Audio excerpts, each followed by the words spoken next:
عثمان غنی رضی اللہ تعالیٰ عنہ سے روایت ہے کہ رسول پاک صلی اللہ تعالیٰ علیہ وآلہ وسلم نے فرمایا، اللہ تبارک و تعالیٰ فرماتے ہیں کہ جب میرے بندے کی عمر 40 سال ہو جاتی ہے تو میں اس کو 3 قسم کے امراض سے محفوظ کر دیتا ہوں، جنوناً یعنی دیوانگی، جزم یعنی کوڑ اور برص سے عافیت دے دیتا ہوں۔ جزم یعنی کوڑ جس میں ہاتھ گل جاتے ہیں، اور برص سے مراد جلد کے سفید داغ ہیں۔ مطلب یہ کہ 40 سال کے بعد ان امراض کو وقوع بہت کم ہوتا ہے، اور جب میرے بندے کی عمر 50 برس کی ہو جاتی ہے تو اس سے حاسب یسیر یعنی آسان حساب کروں گا۔ مطلب یہ کہ 50 سال والے سے قیامت میں آسان اور سہل حساب ہوگا۔ جب کوئی بندہ 60 سال کی عمر کو پہنچ جاتا ہے تو میں توبہ اور رجوع اللہ کو اس پر محبوب بنا لیتا ہوں۔ مطلب یہ کہ 60 سال کی عمر کے بعد توبہ سے محبت ہو جاتی ہے اور اللہ تبارک و تعالیٰ کی طرف رجوع ہونے کی توفیق عطا ہوتی ہے۔ اور جب کسی کی عمر 70 سال کی ہو جاتی ہے تو فرشتے اس سے محبت کرتے ہیں، اور جب کوئی 80 برس کا ہو جاتا ہے تو اس کی نیکیاں لکھی جاتی ہیں اور گناہ نظر انداز کیے جاتے ہیں، اور جب کوئی 90 سال کا ہو جاتا ہے تو فرشتے کہتے ہیں کہ اللہ کا قیدی ہے، اور اللہ کی زمین میں اس سے پہلے اور پچھلے گناہ بخش دیے جاتے ہیں، کیونکہ مطلب یہ ہے کہ اللہ تبارک و تعالیٰ نے اس کی روح کو جسم کے قید خانے میں قید رکھا ہے، مدت پوری ہو چکی ہے، حکم کا انتظار ہے۔ اور جب کوئی بندہ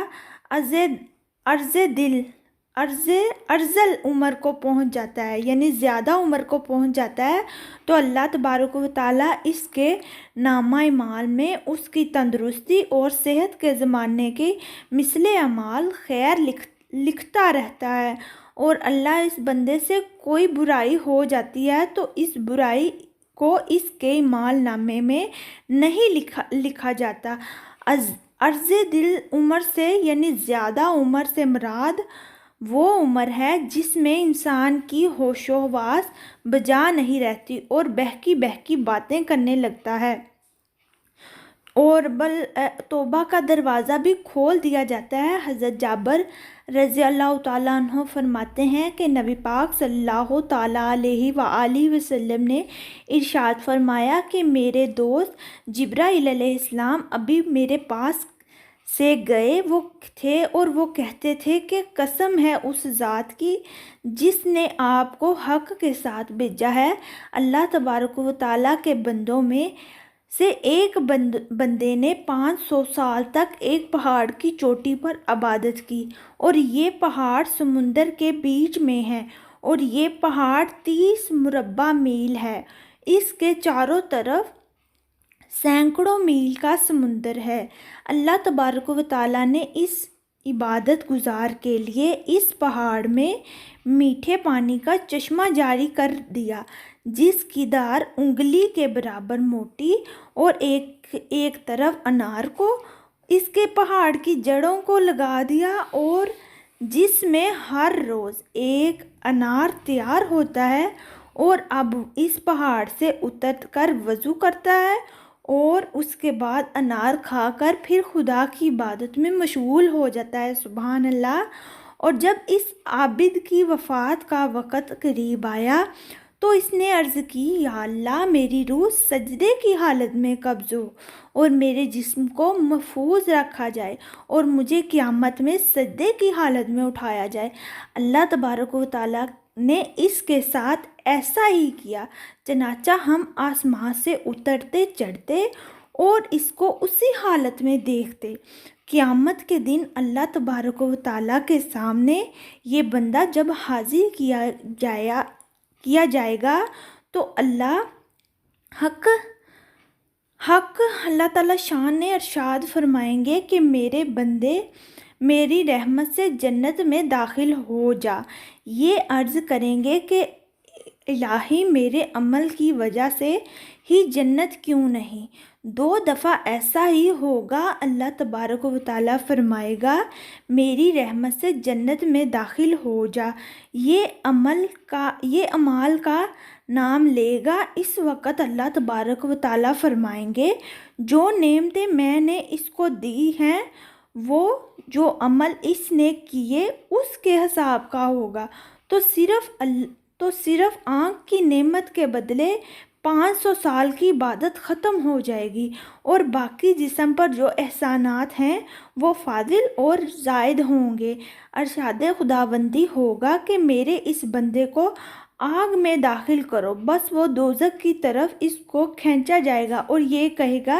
اے رب مجھے اپنے رحمت سے جنت میں داخل کر دے، تو ارشاد ہوگا کہ اسے لٹا لو، چنانچہ یہ حاضر کیا جائے گا اور اللہ تبارک و تعالیٰ فرمائیں گے کہ اے میرے بندے تجھے کس نے پیدا کیا؟ تو یہ عرض کرے گا آپ نے پیدا کیا۔ پھر ارشاد ہوگا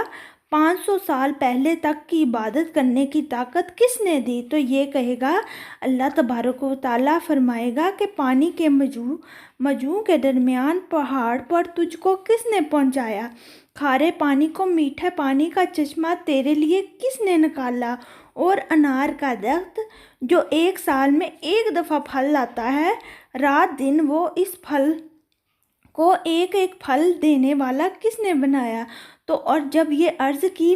کہ میری جان سجدے کی حالت میں نکالے تو یہ بات بھی تیری پوری کر دی گی، تو عرض کرے گا کہ اے رب یہ سب کیا؟ ارشاد خداوندی ہوگا تو یہ میری رحمت ہے اور اپنی رحمت سے تمہیں جنت میں داخل کرتا ہوں۔ تو جبرائیل علیہ السلام نے مجھ سے کہا کہ اے محمد صلی اللہ تعالیٰ علیہ وآلہ وسلم، اللہ کی رحمت ہے، اللہ تعالیٰ سے دعا ہے کہ اللہ تعالیٰ ہمیں بھی اپنی رحمت سے جنت میں داخل فرمائے، آمین بجاہ النبی الامین۔ آخر میں میری اللہ تعالیٰ سے دعا ہے جو ہم نے پڑھا سنا اللہ تعالیٰ مجھے اور آپ کو عمل کرنے کی توفیق عطا فرمائے۔ میرا مقصد جو ہے بیان کرنے کا وہ یہ ہے کہ اس میں اللہ تعالیٰ نے یہ اپنے بندے کو کہا ہے کہ اگر وہ اتنی ساری عبادت کر رہا تھا نا اللہ تعالیٰ، اس نے یہی کہا کہ میں نے جو اتنی عبادت کی تھی مجھے اس کا اجر کیا ملے گا؟ تو اللہ تعالیٰ نے کہا کہ تم تو میری ایک نعمت کا جو ہے نا وہ حساب نہیں دے سکتے، اور میں نے تمہیں بے شمار نعمتیں دی، تو اگر تم جنت کہہ رہے ہو نا تو جنت میں نے اپنے کرم سے تمہیں عطا کی ہے۔ تو ہمیشہ ہمیں اللہ تعالیٰ کی نعمتوں پر شکر ادا کرنا چاہیے۔ امید ہے کہ آپ کو ویڈیو اچھی لگے تو شیئر ضرور کیجیے گا اور نیچے کمنٹ میں ضرور بتائیے گا آپ کو ویڈیو کیسی لگے۔ دعا میں یاد رکھیے گا، اپنا بہت سا خیال رکھیے گا۔ مجھے دیجیے اجازت، اوکے جی، اللہ حافظ۔